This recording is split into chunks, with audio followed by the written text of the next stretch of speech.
Hey, what's up guys? So hari ni Kak nak share dengan korang cara buat sup ayam dan juga sup ikan yang pekat, yang masam-masam pedas, yang cara siam punya style tapi cara mudah lah.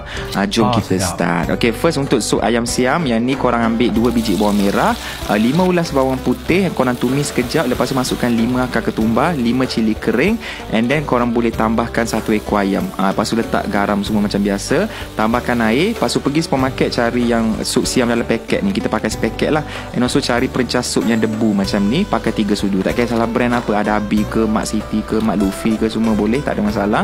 Okay, masak sekejap sampai kita punya ayam tu dah lembut, kuah dah pekat sikit, masukkan 1 biji tomato, and then cili padi ni kena lebih sikit baru dia pedas sedap kick. Lepas tu padamkan api, tambahkan 3 sudu sos ikan, and then korang boleh perahkan dalam sebiji 2-5 nipis untuk bagi dia masyam sikit, and then tambahkan daun ketumbar and sedia untuk dihidang. Ini makan nasi putih kan panas-panas, goreng telur dadar, lepas tu bagi dia extra pedas sikit. Memang yang ni memang Kek selalu guna resipi ni sebab satu family memang suka makan cara ni. Okay, next kita nak buat yang ikan pula, iaitu sup ikan siam. Dia lebih kurang sama je, cuma kita tukar rempah dia sikit. Okay, so cara dia sama juga, tumiskan 2 biji bawang merah, 5 ulas bawang putih, and then korang cari yang sup ikan punya rempah yang macam ni. Macam ada kepala ikan kat situ gambar dia, guna yang tu.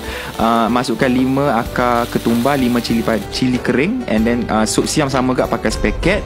Lepas tu je lah, and then boleh masukkan kita punya ikan. Nak pakai ikan siakap boleh, ikan merah lagi cantik. Ikan keli kita tak recommend lah, kurang sesuai sikit. Lepas tu boleh masukkan seasoning kita macam biasa, cili padi nak bagi pedas, tomato, padamkan api, tambahkan 3 sudu sos ikan, perah sebiji 2-5 nipis, tambahkan daun ketumbar, and siap kita punya lauk.